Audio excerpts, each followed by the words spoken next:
Hey guys, gonna try to make this fairly quick here. This is my third time trying this. I'm having some issues with my recording here, but let's hopefully get through this. I'm gonna be doing my overall impressions of the Spyderco Gayle Bradley, and that is this middle knife here. I have the Delica 4 for size reference, and also the Benchmade 710. As you can see, the D4 is much smaller than the Gayle Bradley, quite a bit.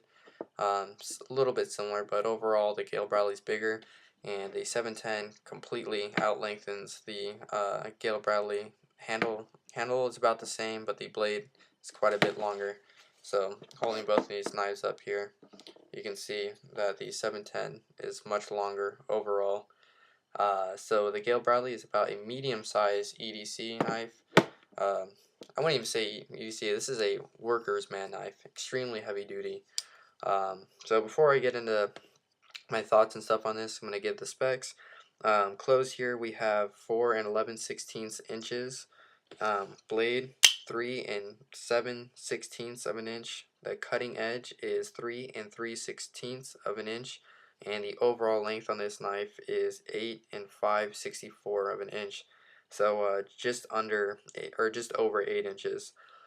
Features CPM M4 steel, tool steel, which is not stainless. I don't know if you can pick it up here, but it does have quite a bit of patina on the blade. I did buy this used, and it did have the patina on there already. It could be from just fingers touching it, or possibly, I don't know if they use food prep, or but the blade, and basically the blade is not stainless, so it does get a patina going when through use.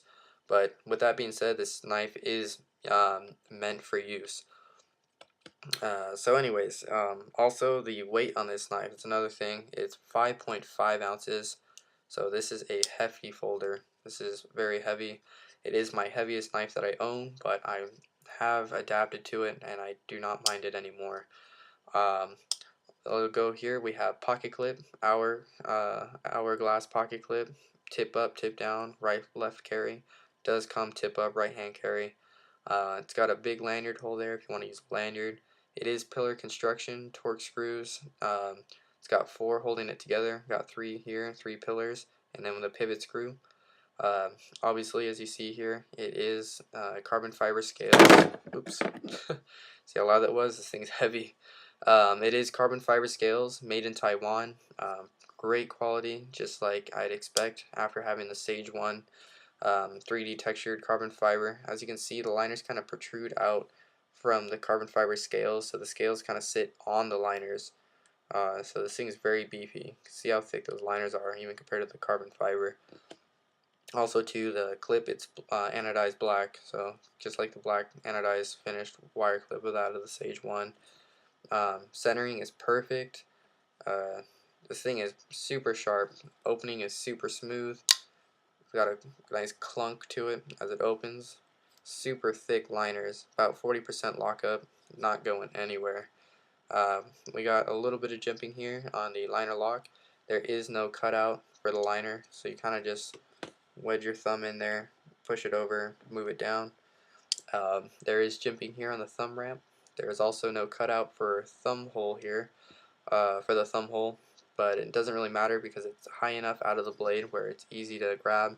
If you don't want to flick, you can flick it open. It is flickable, so I just disproved there. If any of you have, worried about opening this or even flicking it, possible both ways.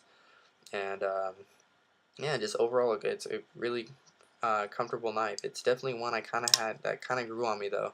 When I first saw this, I didn't really like the look of the knife. I didn't really like the blade shape, and I didn't really like the handle look. But it is something that just kind of grows on you. And as John Wayne Cold 45 said, it is a knife. You carry it every day, and it just kind of grows on you, and that's exactly what it did. A good price came along, $100 shipped for this used, about 130 brand new, and yeah, at the time I bit, and I got it, and giving it a chance. The ergonomics really remind me of that of the Cali 3. They don't have deep swells like the Sage does, and also a little bit on the Delica here.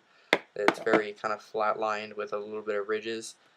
Very comfortable to hold back like this. I love that about Spyderco is you can really stretch your thumb all the way out straight, and it hits up on that thumb ramp, and just it feels like an extension of the hand. I don't like it with knives where you get like your hands are all really close, and that's the only option you have. If you want to choke up, that's great. And that's what I love about Spyderco. They provide finger choils for that. But if you want to hold it like a knife, you can hold it very comfortably this way. Um, some people are a little wary about the finger choil here because if they feel like they're holding it here, they feel like their index finger could slide up. With a thumb ramp, with your thumb pushing forward, like onto the ramp, and your index pulling back, I really feel solid with this, and I'm not worried about it. As you can see here, the blade is a hollow grind, CPM M4. I've become a fan of big time. I've never touched this blade up. It's gone through tons of cardboard and plastic and stuff at my work, and the previous user who knows what they put it through still slices very well. So few spots on it are a little bit dull, but I mean, for the most part, it's still slicing just great. So as you can see there, I mean, holds an edge for a really long time. It's cutting like that, and I haven't sharpened this, and I think I've had this for about a month, I think, at least, and yeah, still cutting like, for the most part like butter. Probably could use a little bit of touch up, but the edge retention is just great. As far as the weight goes, 5.5 ounces is heavy. I back carry this. I put it in my back pocket, and versus my front and right pocket, I feel like it pulls my pants a bit because it's just so heavy. But I kind of got over it. Carrying it in the back, you kind of forget about it, and it is just such a nice knife to have. Like it's a um, compromise, I would say. All the weight too is in the handle because the liners are not skeletonized; they're just solid stainless steel. And like all the weight's in the handle of the knife. The blade carries no weight. So if you like equilibrium, equal weight distributed throughout the knife, it's not in this one. All the weight is in the handle, so it is very back heavy, but it gives you much control over your cutting and whatnot. And yeah, with that hollow grind, just very thin. Overall, I mean, I really do enjoy this knife. I didn't at first, but it is something that just kind of grows on you. And if you can get over the weight factor, and that's it. I mean, I guess just nitpicky things would just be cutouts for this. Maybe a cutout, for the liner to move over. But as I showed you here in this video, definitely doesn't need them. You can definitely work without it. So those are pretty much my overall impressions of the Spyderco Gayle Bradley. If you're looking for a knife for some really hard use, this one I definitely believe it. It is, and I definitely has my vote as a hard use folder. So that's my 2 cents, guys. Any questions or comments, go ahead and shoot me a message or leave a comment or whatever. So, alright guys, take it easy.